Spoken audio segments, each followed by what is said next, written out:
June 12, 2017. A mother of 7 walks away from her family during a desert safari in Dubai. No scream, no struggle, no footprints in the sand. She's just gone. Back home in the U.S., her husband holds a memorial over an empty casket and raises their children alone, drowning under grief, exhaustion, and rumors that he secretly killed her. 5 years later, on a quiet afternoon, there's a knock at the door. He opens it, and the woman he buried is standing there. Older, thinner, holding the hand of a child who didn't exist when she disappeared. 10 minutes after she returns, neighbors hear shouting. Then 6 gunshots. While putting this case together, even our team had to pause.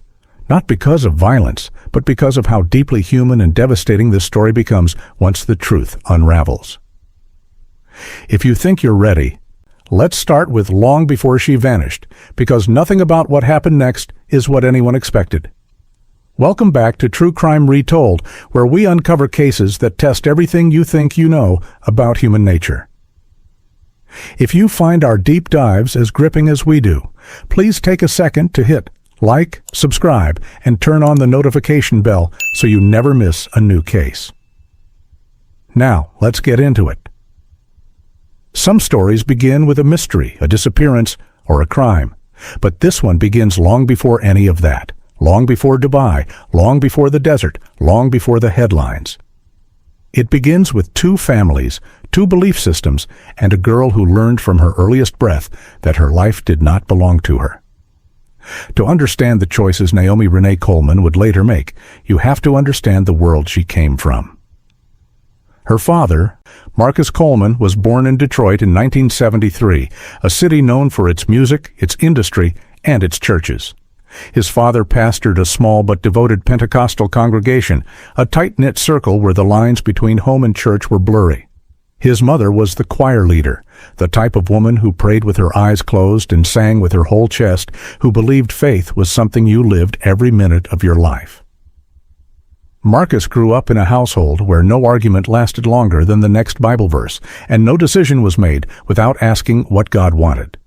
His family believed in strict gender roles. Men lead, women follow, and marriage is a covenant that lasts until death. Marcus absorbed those teachings as easily as he breathed. He watched his mother serve his father without question. He watched his father preach about obedience, purity, and the blessing of large families. He learned that a real man takes charge, provides for everyone, and never, ever doubts the path God sets before him. And he grew up believing that one day he would have a home just like the one he came from, filled with children, steeped in faith, rooted in sacrifice. Hundreds of miles away in Baton Rouge, Louisiana, a girl named Teresa was being raised with her own version of the same story. Born in 1975, Teresa grew up in a home where the women cooked, cleaned, and comforted, while the men made decisions that shaped the family. Birth control was considered a lack of faith, divorce was an embarrassment to the community, and questioning your husband was seen as disrespectful. Her mother used to tell her, a woman's calling is to build her home, not herself. Teresa believed it, lived it, and, years later, passed it on to her daughter. On April 12, 1984, Teresa gave birth to Naomi Renee Coleman, the baby she would raise within that same structure. Naomi was born into traditions older than she was, into rules and expectations that wrapped around her like a second skin. In her earliest memories, there were church pews, choir robes, home-cooked meals after Sunday service, and adults who spoke about obedience as if it were the foundation of every blessing. Naomi was the oldest daughter in a growing household, and from the time she was tall enough to hold a bottle, she was helping her mother care for younger siblings. Little by little, responsibility replaced childhood. Naomi learned early how to braid hair, soothe crying babies, clean without being asked, and smile through exhaustion. People in church praised her constantly. Such a well-behaved girl. So mature. A future mother right there. They said it as a compliment, unaware that every word shaped her into someone who believed her value depended on how much she could carry for others. She grew up watching her mother sacrifice silently, through pregnancies, financial strain, arguments she never won, and a life that revolved around everyone but herself. Naomi absorbed that as truth. A woman gives, a woman endures, a woman does not ask for more. By adolescence, Naomi had learned the unspoken rules of her world. She did not date. She did not challenge adults. She did not question her parents or pastor, and she did not imagine a future outside the church walls. She dreamed small because she did not know she was allowed to dream big. If someone asked her what she wanted to be when she grew up, she always said the same thing. A mother. It was all she had ever been told she should want. But beneath the obedience and the gentle smile was a girl who never learned to choose her own desires. Naomi wasn't rebellious. She wasn't outspoken. She wasn't the type to run away or start arguments. She was quiet and compliant, shaped by years of being told that a woman's purpose was to serve her husband and raise her children with joy. She was taught that exhaustion was normal, that selflessness was godliness, and that wanting anything more than motherhood was selfish. When Naomi turned 18 in 2002, she entered adulthood with the same mindset she had been raised in. She would marry a God-fearing man, have as many children as the Lord gave her, and build a home rooted in faith. She didn't realize she had never actually chosen that path. It had simply been assigned to her. And because she had never seen anything different, she didn't recognize it as limitation. She saw it as destiny. What Naomi didn't know then, what no one around her could see, was that the same teachings that shaped her so completely were also forming the cracks that would one day break her. When a girl is raised to believe that her needs do not matter, she learns to hide them. When she is taught that self-sacrifice is holiness, she learns to silence her own pain. And when she is conditioned to measure her worth by how much she can endure, she learns to stay in situations long after they become unbearable. And that belief, more than anything else, would shape the tragedy that came years later. By the time Naomi turned 18, she already understood what her life was supposed to look like, not because she chose it, but because it had been shaped for her long before she could ever imagine a different path. In her church, a woman's life followed a simple formula: purity, marriage, motherhood, service. Anything outside of that was considered rebellion. In the summer of 2002, Naomi traveled with her church youth group to a regional apostolic conference in Birmingham, Alabama. It was the kind of gathering where young men wore suits, even in the heat. Young women kept their heads covered, and parents watched interactions like hawks. Naomi didn't expect much from it. She went because her mother insisted. "You never know where God will send your husband," she had said. And then she met him. David Brooks was 21, from Memphis, quiet, serious, and raised with the same strict beliefs Naomi had grown up under. His family was Church of God in Christ, just as conservative, just as traditional. His father was a deacon, his mother the kind of woman who believed deeply in structure, obedience, and the idea that a large family was the ultimate sign of God's blessing. David had absorbed those beliefs from childhood. Their first conversation lasted only a few minutes. Soft introductions, polite smiles, shy remarks about the conference speakers. But Naomi felt instantly watched by the older women in the room, evaluating, approving. Her mother noticed too. By the next day, the families were openly talking with each other. Within 2 weeks, David's parents arranged a formal introduction. Within a month, both families were referring to the relationship as God's timing. Within 4 months, wedding plans were being discussed. Naomi wasn't in love. She wasn't even sure she understood what love was supposed to feel like. But in her world, hesitation wasn't an option. Marriage wasn't about chemistry.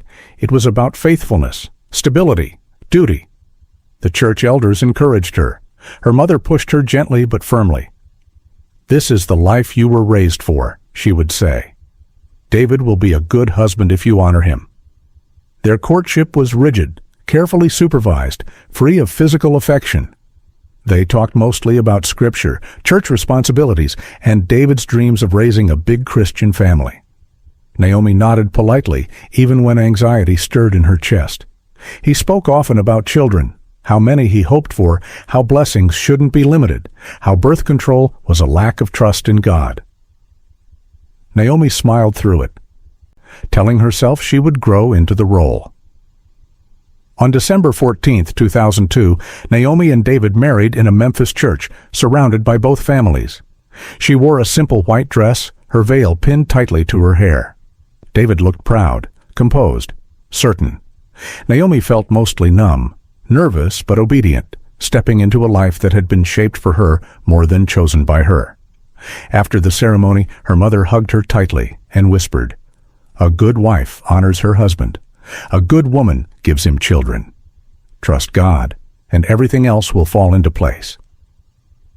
Naomi moved into David's small Memphis apartment that same week. It was the first time she had ever lived away from her parents.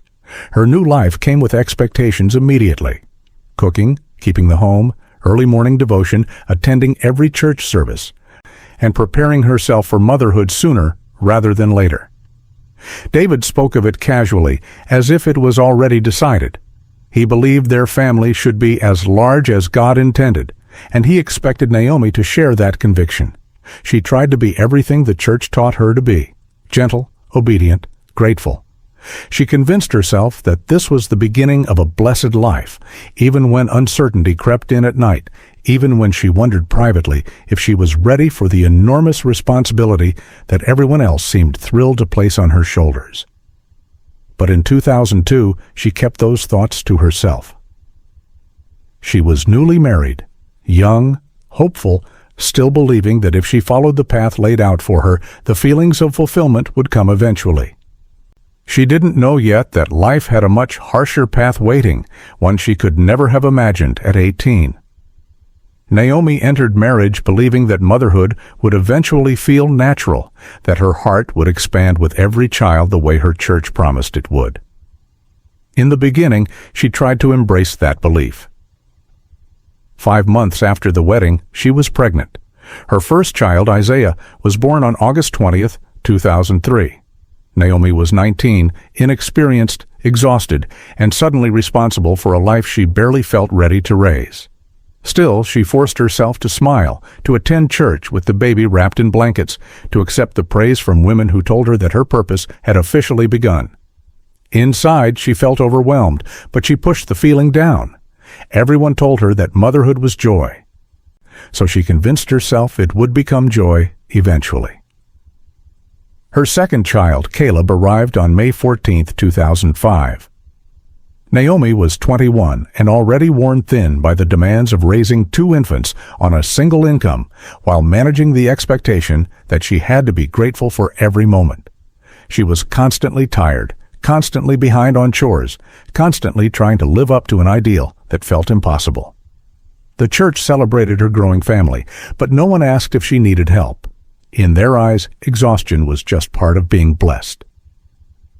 By the time her third child, Naomi Jr., was born on April 2, 2007, she was 23 and quietly unraveling. The constant pregnancies, the sleepless nights, the endless cycle of diapers and feeding and cooking and church services began to weigh heavily on her. She had no break, no space to breathe, no room to understand her own emotions. She started feeling trapped but never said it out loud. Women in her community didn't complain. They endured. Her fourth child, Elsie, was born on November 9, 2009. Naomi was 25 and felt herself slipping into something deeper than simple exhaustion. She knew she couldn't keep doing this indefinitely. She asked David gently about family planning, hoping he would understand, hoping he would see how much she was struggling. Instead, he dismissed it completely. In his mind, limiting children was a lack of faith. Naomi took his response as final because that was how she had been raised. She accepted the decision even though it meant silencing the fear growing inside her. Her fifth child, Micah, arrived on June 11, 2011. At 27, Naomi experienced her first severe postpartum breakdown. She cried without knowing why. She couldn't sleep even when the baby was quiet. She felt like she was fading into the background of her own life. When she mentioned the sadness to her pastor's wife, she was told to pray harder and fast more, as if her depression was a spiritual failure instead of a medical one. Naomi internalized that message and blamed herself for not being stronger. Her sixth child, Eden, was born on February 19, 2014. Naomi was 30 and emotionally depleted. With 6 children under 11, her days were a chaotic blur of chores, childcare, homeschooling, church responsibilities, and a marriage where her emotional needs were never considered. She begged David again to consider family planning. She didn't yell or argue. She was too drained for that. She simply expressed fear that her body and her mind could not continue at this pace. David shut the conversation down immediately. He told her that walking away from God's will was not an option. Naomi stopped asking. By the time her 7th child, Grace, was born on December 5, 2016, Naomi was 32 and deeply fractured inside.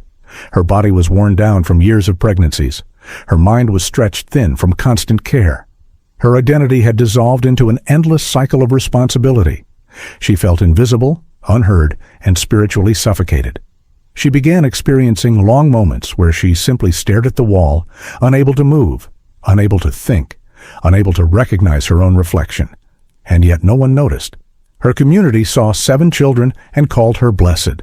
Her husband saw obedience and called it faithfulness. Naomi saw an unending tunnel with no exit. One night, feeding Grace at 2 a.m., Naomi quietly opened her phone. For the first time in her life, she searched for answers outside Scripture, outside her husband, outside her upbringing. The queries were desperate and raw, typed with shaking hands. Why do mothers feel trapped? Am I a bad person for wanting a break? Women disappearing from family stories. Can a mother start over? How to feel alive again. She deleted her search history each time, terrified that someone might see it.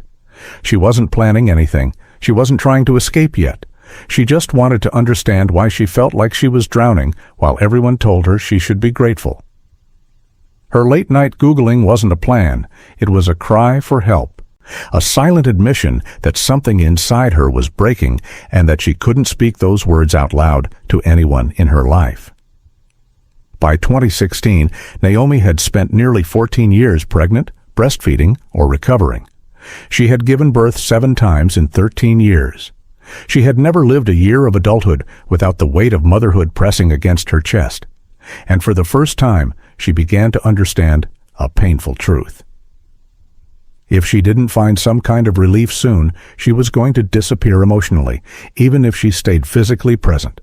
She didn't know it yet, but the cracks forming during those long nights would eventually widen into a fracture big enough to change everything. By the end of 2016, Naomi was 32 with 7 children and a life that moved faster than her body could keep up with. Most people who knew her would have said she was strong, devoted, steady.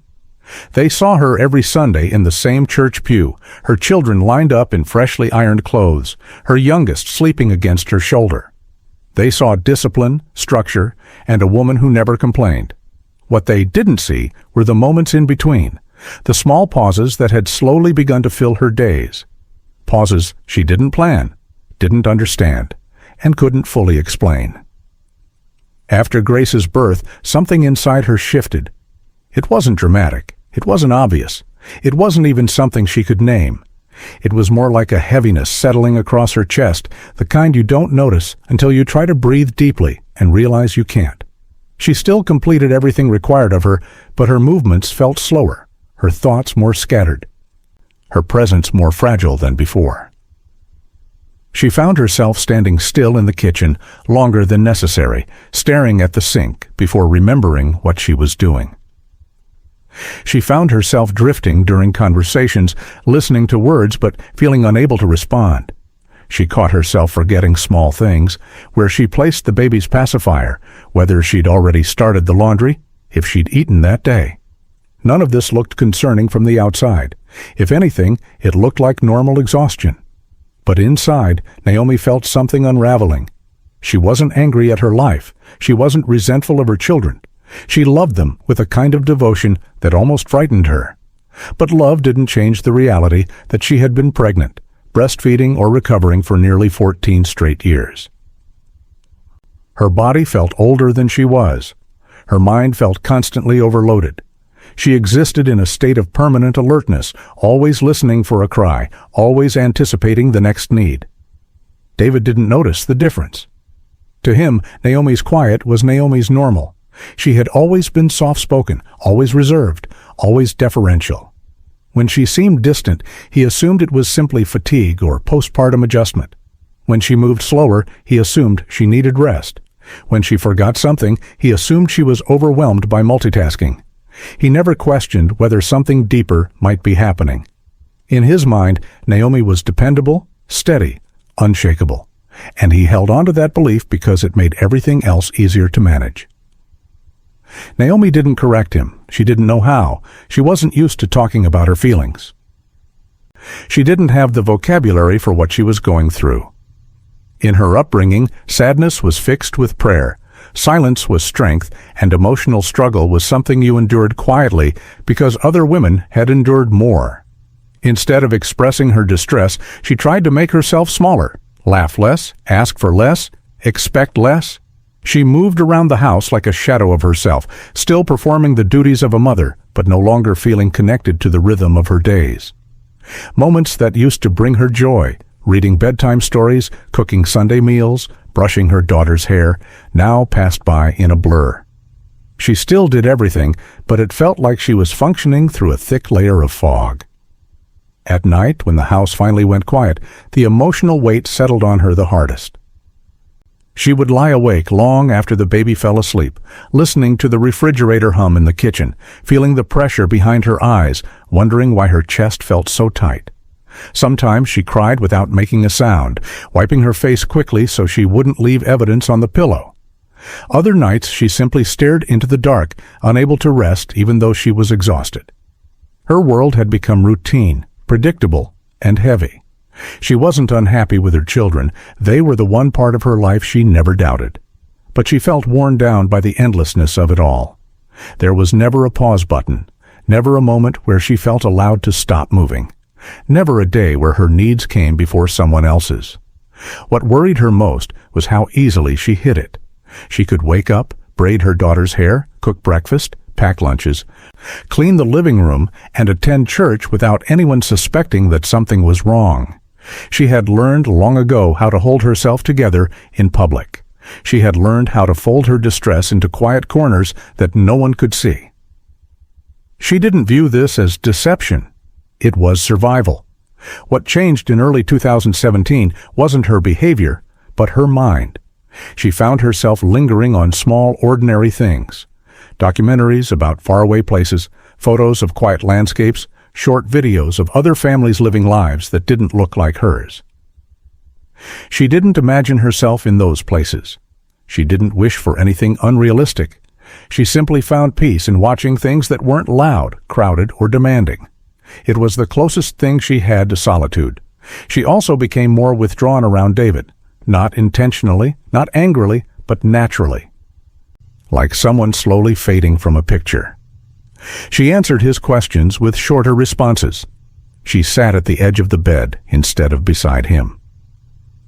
She went to sleep earlier, not because she was tired, but because she didn't have the energy to pretend she wasn't.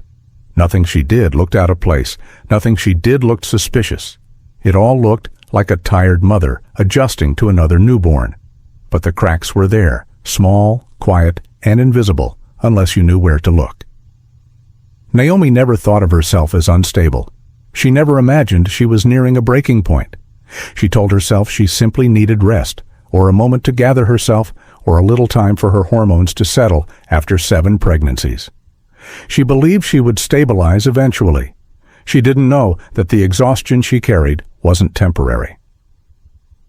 It was cumulative, layered, buried deep, the kind that grows silently until one day it stops being manageable. By the start of 2017, Naomi was not planning anything. She wasn't dreaming of leaving. She wasn't rebelling. She was simply tired, deeply, profoundly tired, in a way she didn't know how to express.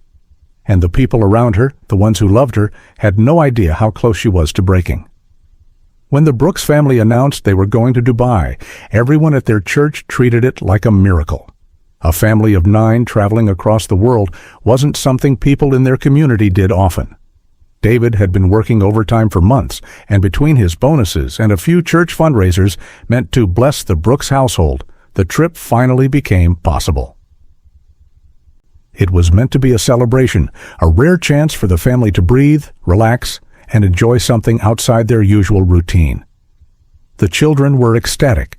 Isaiah, the oldest at 13, watched YouTube videos of Dubai skyscrapers and desert rides. Caleb counted down the days on a calendar taped to the refrigerator.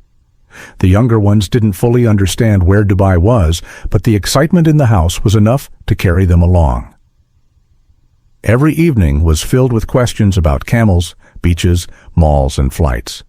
Naomi packed each suitcase methodically, labeling clothes for all 7 children, organizing snacks, wipes, medications, and tiny necessities only a mother of many remembers. But something was different about her. Not alarming, not dramatic, just different. She moved more quietly than usual. She smiled. But it didn't always reach her eyes.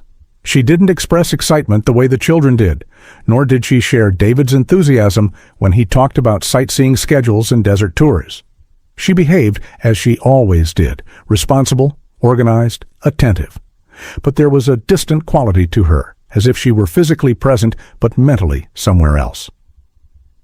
The change became more noticeable on the plane. The long flight from Memphis to Dubai was loud and chaotic in the way family travel always is. Kids fighting over window seats, snack bags crinkling, toddlers crying, flight attendants kneeling to help tired parents. But Naomi barely reacted to the commotion. She tucked blankets around the younger ones, handed out headphones, tied shoes, calmed fears. But her eyes kept floating toward the plane window. Hour after hour, she stared out at the clouds, her face illuminated by the soft glow of the sky. She didn't look sad or angry. She simply looked elsewhere. Sometimes she blinked rapidly, as if snapping herself back into the moment. Other times she sat with her hands folded tightly, her fingertips turning pale from pressure.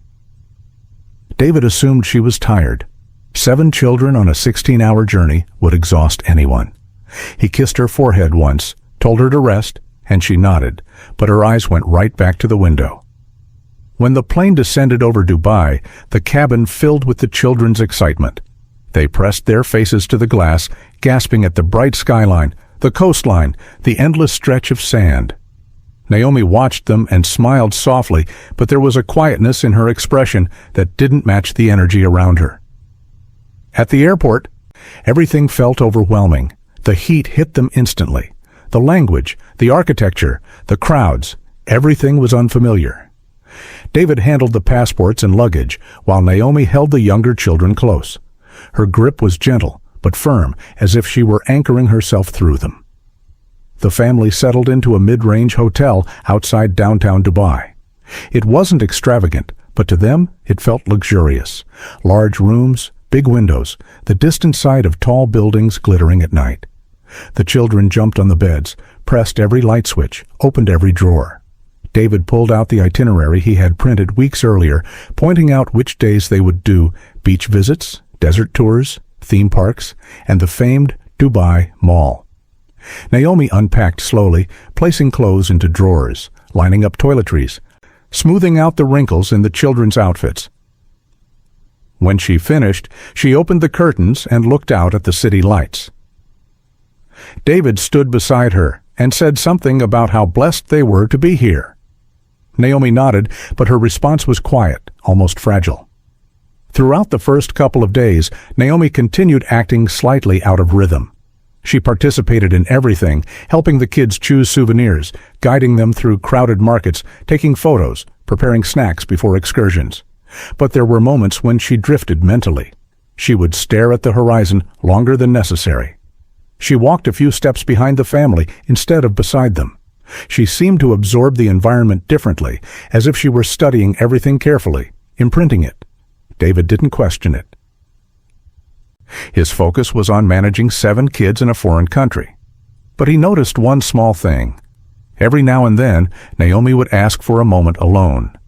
Nothing big, just a quiet request to stand at the edge of the water during a beach trip or to stay behind in the hotel for a few minutes while he took the kids downstairs for breakfast. Each time, she said she just needed a little air, a little silence. He assumed she was tired from the constant mothering and saw no harm in giving her brief breaks. On June 11th, the night before the desert safari, Naomi sat on the balcony after the children had fallen asleep. She wrapped a shawl around her shoulders, watching the traffic below, the warm glow of the streetlights, the skyline in the distance. She was calm, reflective, and impossible to read. When David joined her and asked what she was thinking about, she simply said, "Nothing, just the view." The next morning, the family prepared for the highly anticipated desert excursion. The children were buzzing with excitement. Naomi helped them get dressed, brushed the girls' hair, tied the boys' shoes, and checked every backpack twice. Her movements were smooth, practiced, almost automatic. She kissed each child before they left the room. She held Grace a little longer than usual. As they stepped into the waiting safari jeep, Naomi's smile looked soft but distant, like she was in the moment, but not fully connected to it. David didn't suspect anything. He didn't think anything was wrong. He saw only a tired mother on vacation trying her best to keep up. And in his mind, they were finally giving her a break. He didn't know that this trip, meant to bring their family closer, would become the defining moment of their lives. June 12th was supposed to be the highlight of the trip. The children had talked about the desert safari nonstop since the moment they boarded the plane. By late afternoon, the Brooks family climbed into the safari jeep with bottled water, sunscreen, and excitement that filled the entire vehicle. The heat was thick, the sky a pale gold, and the city slowly faded behind them as they drove deeper into the open desert. The safari camp was buzzing with tourists when they arrived, performers rehearsing near the stage, cooks preparing long tables of food, families taking photos in front of camels. There were ATVs lined up for rides, sandboards for sliding down dunes, henna artists tracing delicate designs onto tourists' hands. The children ran from one activity to another, pulling Naomi with them. She helped them climb onto the camels, held their bags during the ATV rides, wiped sweat from their faces, and forced small smiles for photos. But she wasn't fully present. Even David noticed it by this point. Naomi seemed quieter than usual, distracted, almost floaty. She stood a little apart from the group at times, watching the dunes instead of the performances, staring out at the flat line where the sky met the sand. When he asked if she was all right, she brushed it off as heat and tiredness, and he accepted that explanation. As the sun began to set, the camp prepared for the evening show. Belly dancers, fire twirlers, drums echoing through the desert air. Families settled at their tables. The children ran ahead to find seats near the front. David followed them, holding Grace on his hip. At 6:42 p.m., Naomi leaned toward him and said she was going to use the restroom before the show started. It was the most ordinary request in the world. Nothing about her tone hinted at anything unusual. She walked toward the row of portable restrooms behind the stage area, a place crowded with tourists and staff moving in and out. David kept his eyes on the kids, fixing plates for them, wiping Micah's hands, settling Eden and Elsie into their seats. 5 minutes passed. 10, then 12. At first he assumed Naomi had simply gotten stuck in a line.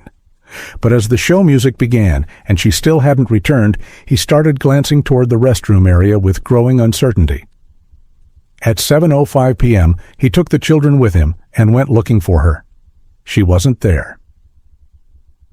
The restroom attendants hadn't seen anyone matching her description in the past several minutes. Other tourists didn't recall noticing anything unusual. She wasn't near the jeeps, the tents, or the vendor stalls. David searched the entire camp, pushing through crowds, calling her phone repeatedly. No answer. By 7:25 p.m., panic had set in. Camp staff joined the search. Guides carried flashlights, sweeping them across the dunes. David ran from one end of the camp to the other, shouting her name, checking behind tents, behind vehicles, behind barriers. The children cried, not understanding why their mother wasn't coming back. Isaiah tried to stay strong for his siblings, but his eyes kept darting around in fear. Before we go any further, drop your location in the comments and hit the like button, because it only gets more unbelievable from here. Tourists stepped back to give space, whispering among themselves. Someone contacted Dubai police. Someone else contacted ambulance services as protocol. The camp atmosphere shifted from celebration to confusion, then concern. When the police arrived, they immediately began coordinated sweeps of the surrounding dunes. Drones were launched overhead. Tracks were examined. Phone towers were checked. Her phone had gone silent at the camp. No calls out. No GPS signal leaving the area. David answered questions with shaking hands. What she was wearing when he saw her last. Whether she had seemed upset. He kept saying the same thing. She just went to the restroom. She said she'd be right back. By 9:40 p.m., the search expanded beyond the camp. Officers and volunteers spread out across the desert in lines, calling her name into the darkness. The temperature dropped sharply. Flashlights bobbed across the dunes like restless fireflies. David walked with the search teams until he could barely stand. The children sat in a tent with staff members, crying quietly, confused and frightened. At midnight, police transported the family back to the hotel. Interviews continued until nearly 3 a.m. Naomi's photo was officially sent to stations across Dubai, along with a missing person alert. The hotel staff printed posters and posted them at entrances. Guests woke to leaflets slipped under their doors, asking for information about a missing American tourist. No one had seen her leave the camp. No one had noticed her walking toward the dunes. No one spotted her entering a vehicle. No one recalled anything unusual at all. It was as if she had stepped away for a moment and never stepped back. David didn't sleep. He sat in the hotel hallway with his head in his hands, replaying every second of the evening, trying to find the detail he had missed. The children slept restlessly, waking often, asking for their mother. In the morning, the search grew larger. New teams went out. Posters were translated into Arabic. Calls were made to hospitals and clinics. For the first time, someone gently asked David if Naomi had seemed emotionally different during the trip. He didn't know how to answer. She hadn't looked happy, but nothing about her behavior had ever suggested she would walk away. By the end of June 12th, Naomi had been officially declared missing in the Dubai desert.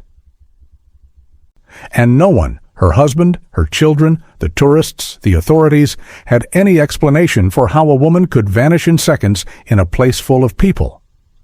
In the first 24 hours after Naomi vanished, Dubai police treated the case as a high-priority emergency. A missing tourist in the desert demanded immediate action. Teams continued overnight patrols, scanning every direction from the safari camp outward. By sunrise, officers had expanded the search radius across miles of dunes, marking footprints, tire tracks, and any disturbance in the sand, hoping one of them would lead to a clue. None did. The next phase involved drones, dozens of them. They flew in slow, deliberate grids over the desert, their cameras scanning the terrain for signs of movement or clothing or anything that didn't belong. The desert was vast, quiet, and unforgiving. Naomi's disappearance became more frightening with each hour that passed. By the second day, Dubai authorities brought in K9 teams, trained in tracking. The dogs picked up her scent near the restrooms and then lost it completely within a few yards, as if the trail simply evaporated. Investigators documented the finding, but could not explain it. David remained in constant interrogation during the early search efforts. He understood the procedure. Spouses are always questioned first, but he struggled to hold himself together. He could barely speak without shaking. Officers asked him repeatedly about the state of his marriage, whether Naomi had behaved strangely, whether she had argued with him, whether he had any reason to think she might leave voluntarily. David denied all of it. He insisted she would never abandon her children. His exhaustion made him defensive, but he answered every question. Meanwhile, the children were kept in the hotel under supervision from local social workers and U.S. consulate staff. The older ones were quiet, their eyes swollen from crying. The younger ones kept asking when their mother was coming back. The staff tried to distract them with coloring books and small toys, but nothing helped. The family unit that had always relied on Naomi suddenly felt hollow without her. For a week, the Dubai police conducted daily sweeps, foot patrols, drone reviews, vehicle searches, dune scans. Tourists were interviewed. Safari staff were questioned repeatedly. Flight records were checked in case Naomi had somehow left the city. Nothing surfaced. Not a sighting. Not a discarded item. Not a trace. The U.S. consulate became heavily involved by day 10. They coordinated communication with Naomi's extended family back home, arranged care for the children, and offered translators during interrogations. Consulate officials sat beside David during hours of questioning, ensuring he understood the procedures.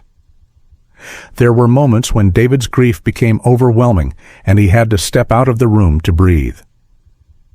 Weeks passed with no progress.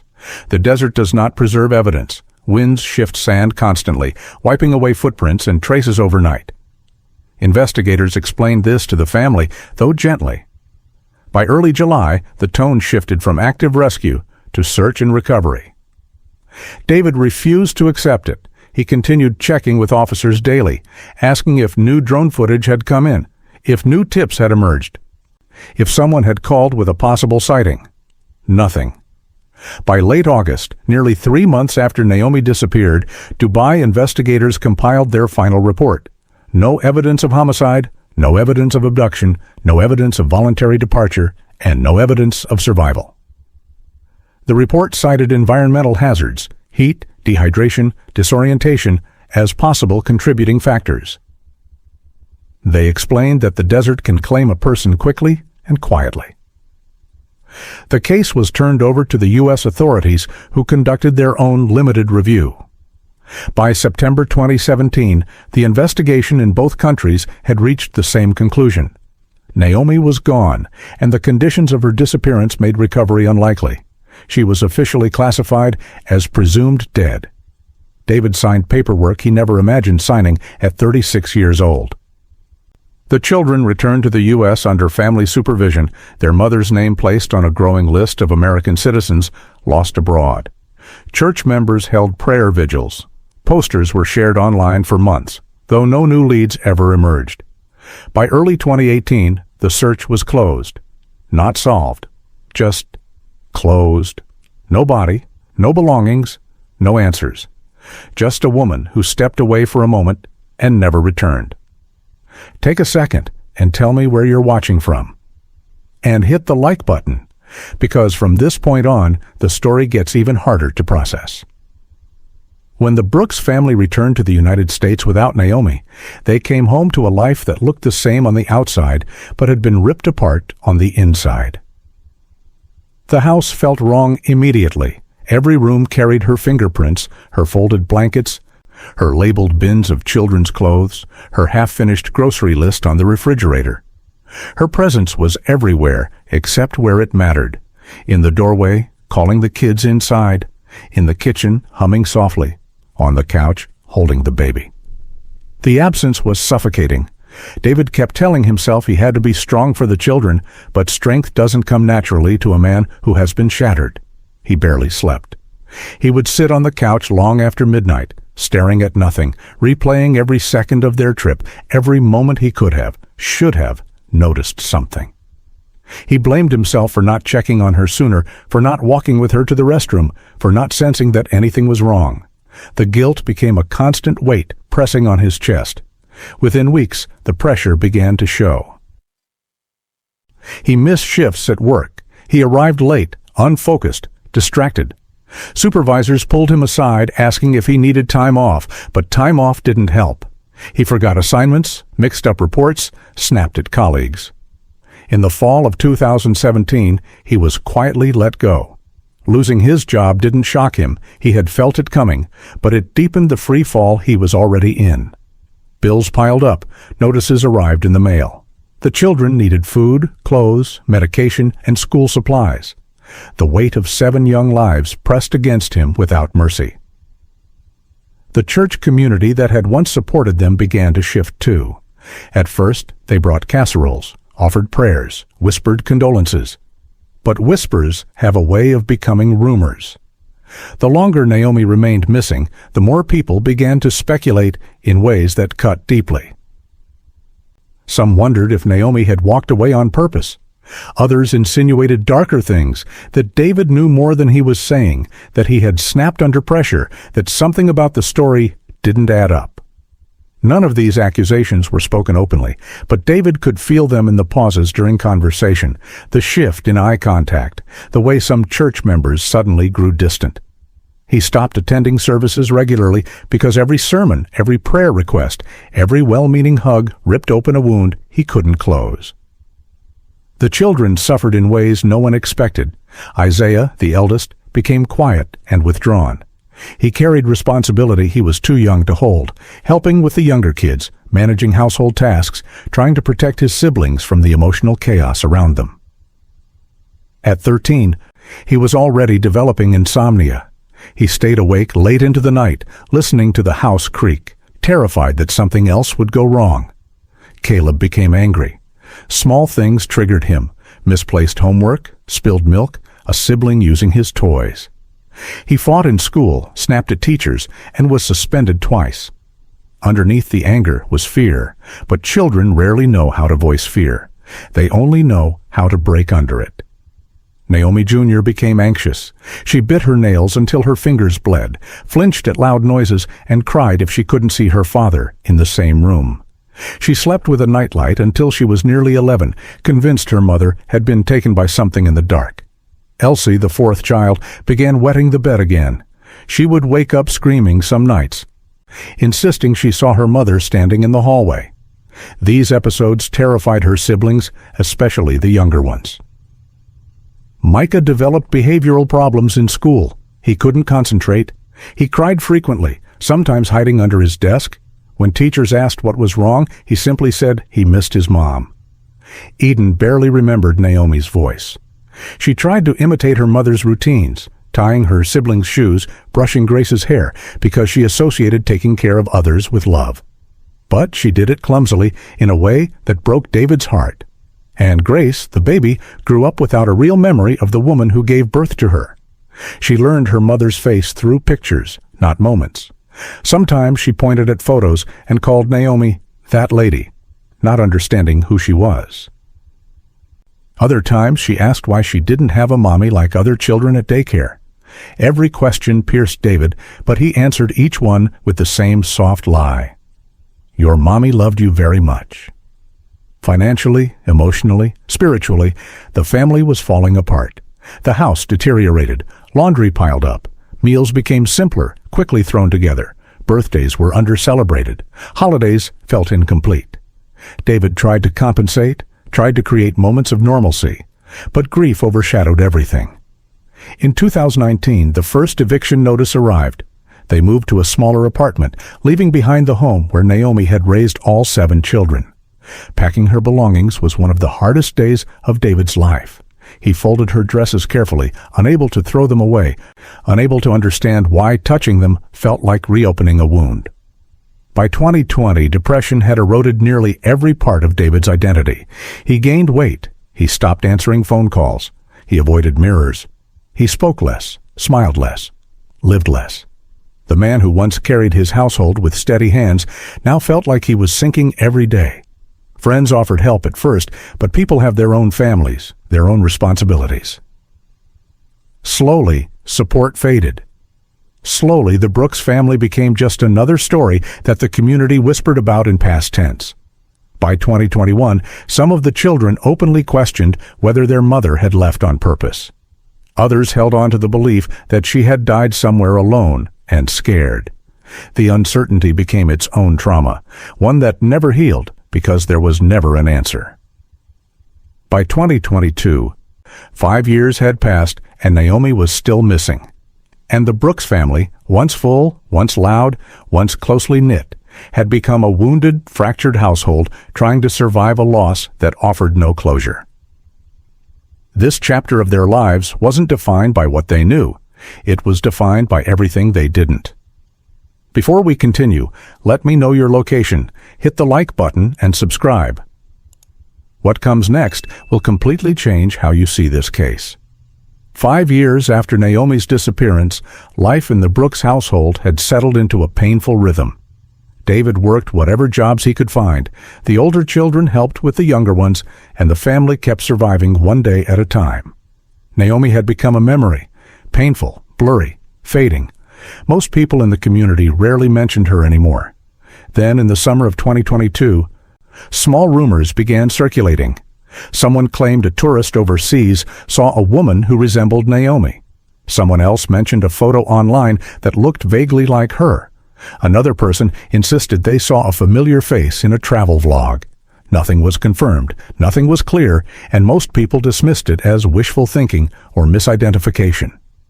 But the whispers reached David anyway, and although he ignored them, they burrowed quietly into the back of his mind. Late August brought the moment no one was prepared for. It was a humid Memphis night, the kind where the air sits heavy and the cicadas buzz nonstop. The children were settling into their rooms while David finished cleaning the kitchen. When a soft knock sounded at the front door, he assumed it was a neighbor or a delivery. He opened the door halfway before the world seemed to tilt. Naomi stood there, not a photo, not a rumor, not a mistaken sighting. Naomi, alive, thinner, older, carrying a heaviness he didn't recognize. Her hair was different, her posture different, her entire presence unfamiliar and yet unmistakably her. And beside her stood a toddler holding her hand, watching him with wide, unsure eyes. Everything inside David went still. He couldn't form a word. For 5 years he had replayed the desert in his mind, imagined her final moments, wondered if he should have noticed something sooner or searched harder. Now she was standing inches away, breathing, real, with a child who was clearly not one of his. Naomi didn't step forward. She didn't smile. Her expression was a mixture of exhaustion, fear, and something he couldn't read. She simply met his stare, her shoulders tense, as if waiting for him to react.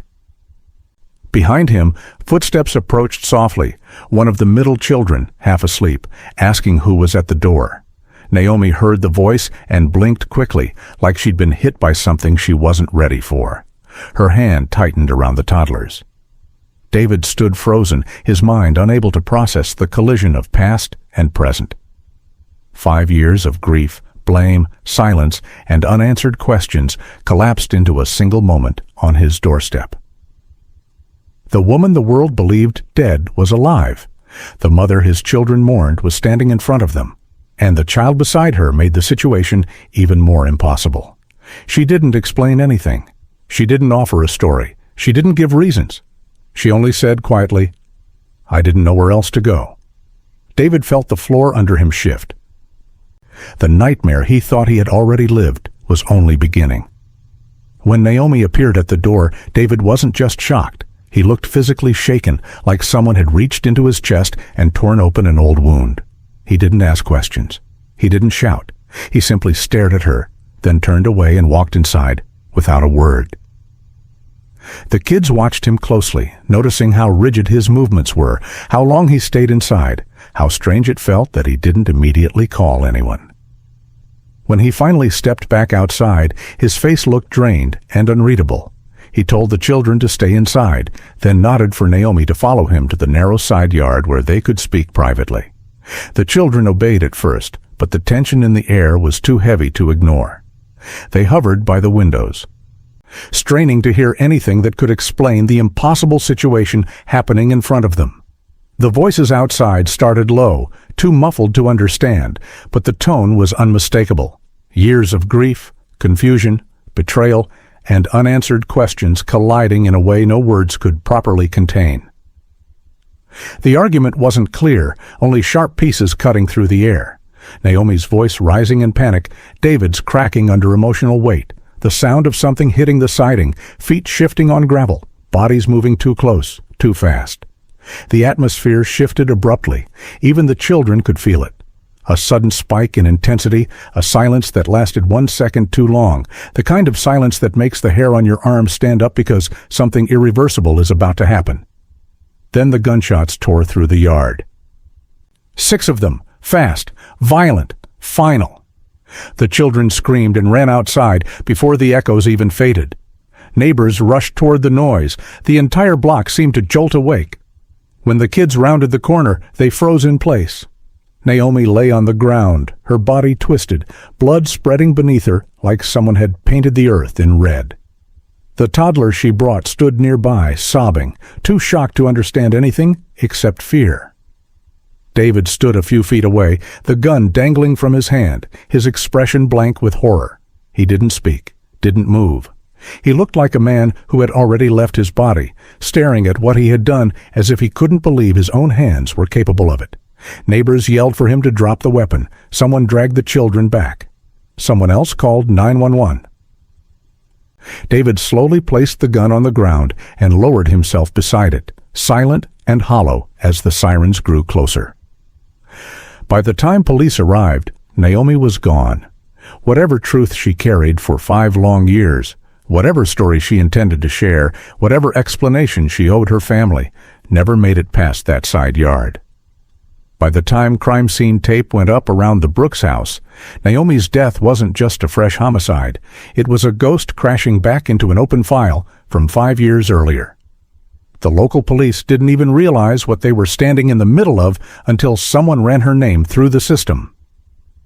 Naomi Renee Brooks, formerly listed as Naomi Coleman on older documents, flagged instantly.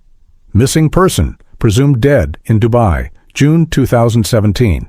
Closed case, no body recovered, family notified. 5 children had grown up believing their mother was either lost in the desert or taken by someone they'd never know. Now she was lying on a slab in a Georgia morgue with 6 bullets in her chest, and a toddler with her same eyes was screaming in social services custody. Once that connection was made, everything changed. The homicide wasn't just husband shoots estranged wife. Detectives were now dealing with a woman who had legally died once already. They pulled the old missing person file, the Dubai desert reports, the U.S. consulate correspondence, the grainy photocopies of Naomi's original passport. 5 years earlier, the conclusion had been simple and tragic. She wandered away from the safari camp and never came back. Extreme heat, disorientation, a vast landscape, search teams, drones, and patrols had found nothing. Time and bureaucracy did the rest. The file had been stamped. Presumed deceased, accidental disappearance. No one at the time considered she might have done it on purpose. Now, with her body in front of them and a living child who clearly hadn't been alive in 2017, the assumption of an accident snapped. The cold case unit got a call. Federal liaisons reached out. The Dubai file came back to life. The first major crack appeared in travel records. When Naomi vanished in June 2017, her original U.S. passport was logged as missing and later flagged as invalid. But buried in State Department databases was a quiet notation from late 2018. A U.S. citizen of similar birth date, similar physical description, and almost identical place of birth had applied for a new passport from the U.S. consulate in Dubai under the name Naomi Renee Coleman Brooks, claiming she'd lost her passport while abroad. The application had been denied for incomplete documentation, then resubmitted a few months later with slightly different information and supporting paperwork that, on its own, didn't look suspicious. No one had ever connected that attempted application to the supposedly dead woman from the desert safari. Detectives requested everything: scanned forms, photos, signatures, addresses, phone numbers. The passport photo attached to the consular file was lower quality than the one in the missing person entry, but it was her. Same eyes, same mouth, same faint crease in her left cheek when she wasn't smiling. The address listed was a low-rise building in Sharjah, a quieter emirate neighboring Dubai. They had their first proof that at some point after her death, Naomi had been alive enough to stand in front of a camera and try to rebuild a legal identity. From there, the timeline widened. Subpoenaed email records and social media metadata filled in some of the gaps. Her old Facebook account had gone dead around mid-2017, which matched the disappearance. But an IP analysis done years later, now with the benefit of hindsight, showed logins to a new account registered under a different name, but using the same recovery email she'd once used for church mailing lists and baby photo albums. Those logins traced back to UAE IP ranges, Sharjah, Dubai, occasionally Abu Dhabi. The language on that second account was different. There were no family photos, no Bible verses, no pictures of the kids at Christmas. Instead, there were travel pages, Arabic phrases, recipe videos from Gulf influencers, quiet likes on posts about expatriate life, and starting over. She never posted her own photos publicly, but she was very much alive online. Financial records added another layer. Before 2017, their bank statements looked exactly like what you'd expect from a working-class religious family with too many kids. Grocery stores, utility bills, church tithes, the occasional overdraft fee, maybe one modest vacation saved for over months. After the Dubai trip, David's transactions showed funeral costs and then years of survival spending, bills, childcare, late fees. Naomi's trail, however, did not vanish completely. In the months after her disappearance, 2 small, regular Western Union transfers began leaving an account connected to a man's name the family had never heard before, routed to the UAE. The amounts were modest but consistent, just enough for rent help, groceries, a phone bill. The sender's name appeared more often in international remittance logs once detectives knew to look for it. Rashid Hassan, sometimes rendered as Rashid Al-Masri on older documents. That name meant nothing to the children, nothing to David, but it appeared again at the edges of Naomi's new life. When investigators got cooperation from authorities overseas, they learned that a man with that same name had registered a short-term lease in Sharjah in late 2017. The co-occupant listed on some building paperwork was a woman calling herself Noura, with a birth date that matched Naomi's down to the day. Local records showed no marriage at first, but in 2019, a civil registration appeared in Sharjah's municipal archives. Rashid Hassan married to Noura Hassan, no previous marriages recorded on his side, no prior documentation at all for her. It read like a clean slate. The most devastating detail came from hospital records. In October 2020, a woman named Noura gave birth at a clinic outside Dubai to a baby girl. The file listed the father as Rashid, the same man who'd been wiring money and signing leases. The child's birth certificate named her Layla. The detectives back home didn't have to guess long about who that toddler at Naomi's side in 2022 was. DNA testing would later confirm what everyone already knew from looking at her. She was Naomi's daughter, conceived years after her supposed death. With each new document, the picture sharpened. Naomi had not stumbled away from a desert safari and died alone under the sun. She had left on purpose. She had changed her name, crossed borders, built a household, and given birth again in a foreign country. The desert hadn't taken her. She had chosen to disappear into it. What the investigation still couldn't fully answer, at least not yet, was how much of this had been planned before she ever got on that plane with her children in 2017. There were hints. A dormant email account she'd created months earlier, under a different name, contained archived messages to someone using the same handle Rashid later used on other platforms. Some of those messages were recoverable. They were short but revealing, late-night exchanges about feeling trapped. About another life, about sand and silence, and starting over in a place where no one knew you as a wife or a mother. She had sent photos of sunsets, quotes about freedom, vague complaints about never being alone in my own house. He had responded with reassurances, promises of rest, talk of apartments with balconies that looked over quiet streets and markets where no one would ask how many kids she had. For prosecutors, those fragments became powerful evidence. They showed intent well before the Dubai trip was booked, long before Naomi walked away from her husband in that desert camp. For defenders of David, they painted an even darker emotional landscape. A man who had grieved a wife he thought was dead, only to learn after killing her that she had orchestrated her own disappearance and built a secret life with someone else. For the children, they were simply another blow. It wasn't just that she had been alive. It was that she had been living intentionally elsewhere, while they spent their teenage years attaching her memory to a grave with no body. By the time the case reached court, the detectives' reconstruction of Naomi's missing 5 years read almost like a second narrative running under the first. On one track was David. Funerals, food stamps, church whispers, the slow grind of single-parenting 7 traumatized kids. On the other was Naomi, a cheap apartment in Sharjah, a new name, A baby born far from Baton Rouge in Atlanta, quiet walks through malls where no one knew she'd once been on missing posters half a world away. The jury heard about her Emirati residency application, her small cash job in a women's tailoring shop, the clinic visits under her adopted name, the landlord who remembered her as polite and private, the neighbor who sometimes saw her sitting on a balcony at night just staring into the sky. What they didn't hear yet, what remained buried in journals, in therapist notes from overseas, in conversations only Naomi and Rashid ever had, was why she chose to ring that doorbell in 2022 after staying hidden for so long. That part of the truth would come later. To the detectives and the paper trail, to the cold, unforgiving record of what she did between the day she vanished into the desert and the day she fell bleeding onto the concrete beside her husband's house. The truth of Naomi's disappearance did not emerge from one confession or one witness. It came together slowly. Like a jigsaw puzzle, detectives didn't know they were building until a single piece made the image unavoidable.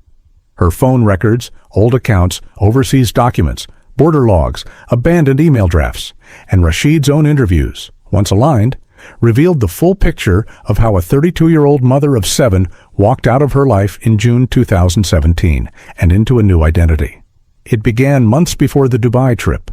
In late 2016, Naomi joined a Facebook travel group under her real name, mostly browsing silently at first. But that changed when she posted a single photo of a desert sunset she found online, captioned, "One day I hope to see this in person." That was the first time Rashid messaged her. His profile showed no flags, an ordinary expatriate working in hotel operations, polite posts about food, beaches, and tourist attractions. His first message was simple. "The desert feels like freedom. I hope you get to feel it too." Naomi responded politely, not thinking much of it. But over the next few days, his messages returned whenever she was online. He wasn't flirtatious. He was attentive, curious, patient. Her late-night chats with him became a quiet ritual. She never said she was unhappy. She never said she wanted to run. But she described feeling tired, missing quiet, and being overwhelmed. Rashid never pushed. He framed everything gently, asking questions, validating her exhaustion, telling her she deserved rest, telling her that in his culture, women were respected when they needed space. It wasn't overt grooming, it was emotional erosion, slow and subtle. By early 2017, she was responding more honestly in messages than she ever did to her husband.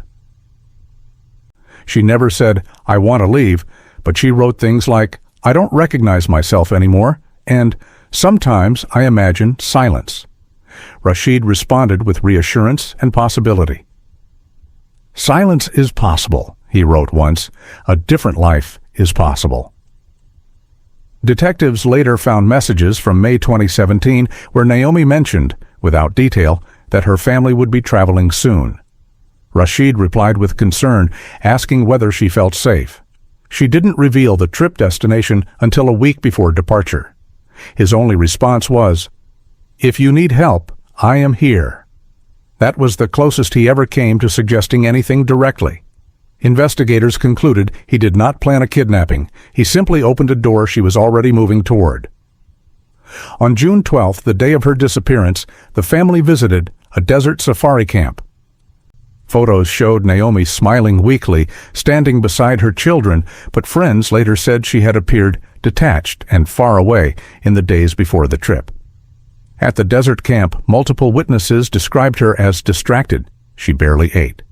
She wandered to the edges of the tents more than once. She seemed nervous, checking the horizon repeatedly. At 6:42 p.m., she told her husband she needed the restroom and walked away. Footage recovered from a partial security camera facing the back service area showed her meeting a man in a gray cap, the same driver later identified in Rashid's interrogation. He didn't grab her. He didn't force anything. Naomi approached him willingly. She got into the white SUV without hesitation. The moment the doors closed, the driver smashed her phone against the dashboard and tossed the SIM card into the sand as they pulled away. This was Rashid's instruction, meant to delay tracking long enough for her to cross into a quieter region. The SUV drove toward Al Ain, switching cars once near the outskirts and again at a private garage. By midnight, she and Rashid were on a ferry to Oman, where immigration officers rarely checked small boat traffic closely. From Oman, they traveled to Sharjah. Naomi used the name Noura almost immediately. When asked later why she chose that name, she said softly, "Because it didn't belong to any version of my old life." Her first months abroad were claustrophobic. Rashid was not wealthy, not powerful, not a prince. He lived in a modest building, worked long shifts, and expected Naomi to stay indoors to avoid drawing attention since she had no legal residency yet. She worked small sewing jobs for cash, cooked, cleaned, and rarely left the apartment. Investigators found no evidence of abuse, but Naomi described her early years overseas as quiet but suffocating. In late 2018, she attempted to apply for a U.S. passport under her real name, claiming it was lost. Consular staff rejected the documentation, noting inconsistencies. She tried again under the name Naomi Coleman Brooks, which was also denied. After those failures, she abandoned the idea of returning legally. In 2019, she married Rashid in a civil ceremony. By then, she had accepted her new identity fully. She introduced herself as Noura, even to people who weren't a threat. In October 2020, she gave birth to a daughter, Layla. Hospital staff described her as shy but gentle, very protective of her baby, and lonely. Rashid provided financially, but Naomi had no family, no community, no connection to the world she once knew. Her life was quiet, yes, peaceful sometimes, but isolated, small. A world she had chosen out of desperation, but now felt trapped inside. Around 2021, something shifted. Investigators uncovered private messages in her email drafts folder, unsent letters to her children, short apologies, confessions that she felt she had made a terrible mistake. Therapy notes from a clinic in Dubai revealed she reported feelings of guilt, panic, and dreams about her children crying for her. She asked a counselor, "How do you go back when your return will destroy everyone?" The counselor encouraged her to contact her family, but she never did. By early 2022, Naomi began taking small steps toward returning. She searched for flights she couldn't legally board. She researched amnesty programs for undocumented residents. She visited the U.S. Embassy once, but left before speaking to anyone. Rashid said she grew increasingly restless, sitting quietly for long periods, staring out windows, crying at night. In July 2022, Naomi traveled to Dubai Mall with Layla, where an American tourist recognized her and took the photo that ultimately exposed her identity. Detectives believe Naomi realized in that moment that she no longer had control over her secret. If she didn't face her family now, authorities eventually would force the confrontation. Rashid claimed he offered to flee to another country, but Naomi refused. She said she wanted to see her children before they learned who I became from strangers. Her decision to go to Memphis was her own. She flew under Layla's Emirati passport and her own falsified residency papers, arriving without telling anyone, not even Rashid, what she planned to say. The journals found in her luggage showed she expected anger, heartbreak, and rejection, but she hoped for at least one thing. "I want them to know I loved them, even when I ran." What detectives still debated was her motive for walking away in 2017. The evidence made it clear she was not kidnapped. She was not forced. She made choices, painful, desperate choices born from exhaustion, depression, and a need for escape that became stronger than her sense of responsibility. In her private writings, she described motherhood as a drowning with no surface, described her marriage as a box with no windows, and wrote that she sometimes imagined walking until no one could find me. Her disappearance was not a moment of impulse. It was the end point of years of silent collapse. Her return was an act of guilt. Her death was the collision of two lives that could never fit back together. David's trial did not unfold like a typical homicide case. The facts were straightforward. He shot Naomi 6 times. There were witnesses, neighbors, recorded 911 calls, and a body lying on the side of his house. No one questioned what happened.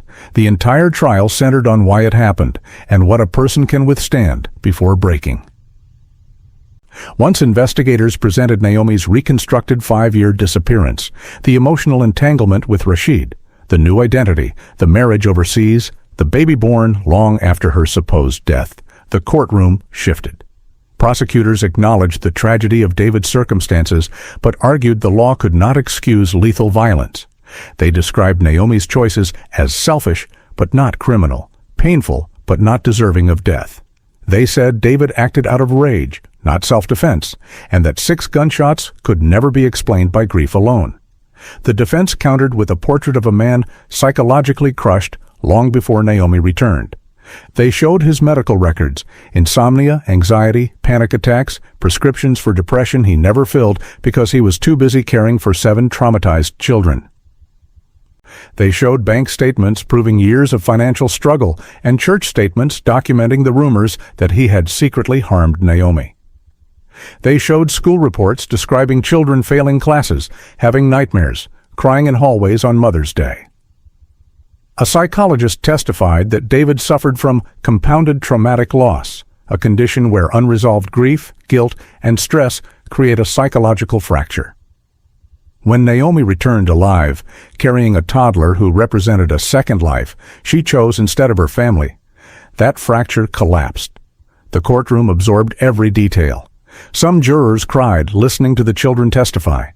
Others frowned when Naomi's overseas life was described. Everyone agreed the tragedy was larger than the crime itself. In the end, the jury convicted David of manslaughter, not murder, accepting that the shooting was not premeditated but a catastrophic emotional break. The judge sentenced him to 14 years in state prison with the possibility of parole after 8. It was a sentence heavy enough to acknowledge Naomi's death, but not so heavy that it ignored the 5 years of emotional devastation preceding it. The children's fate became its own painful chapter. Social services intervened immediately, splitting the siblings into temporary placements, while extended family members petitioned for guardianship. Naomi's parents in Baton Rouge took the 2 youngest girls. David's sister in Georgia took the 3 middle children. The oldest 2, nearly adults, were placed in a transitional guardianship program that allowed them to stay in their hometown and continue school while receiving counseling.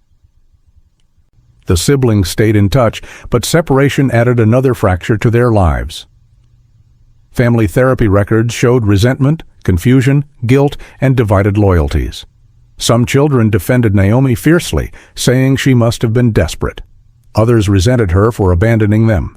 A few forgave David, calling the shooting a moment of collapse. Others refused to speak to him, believing he chose violence when he could have chosen restraint. Layla, the toddler Naomi brought home, was placed temporarily into foster care while the state evaluated custody claims. Rashid participated in virtual hearings from the UAE. Ultimately, after DNA confirmation and international legal review, she was returned to him. She left the United States quietly a few months later, too young to understand the story she was part of. David, from prison, requested yearly updates about his children, but refused all media interviews. His letters, reviewed during the trial's closing statements, revealed a man who no longer understood whether he was the villain or the victim of his own life. "I loved her," one letter said. "I grieved her. I forgave her before I even knew the truth. I don't know who I am now." Naomi's funeral, held in Memphis, drew hundreds. Some mourned her. Some judged her. Some came only to see the woman who lived 2 lives and died in the doorway of the first. She was buried beside a grave marker originally carved years earlier, one that had stood over an empty plot since 2017. The trial ended.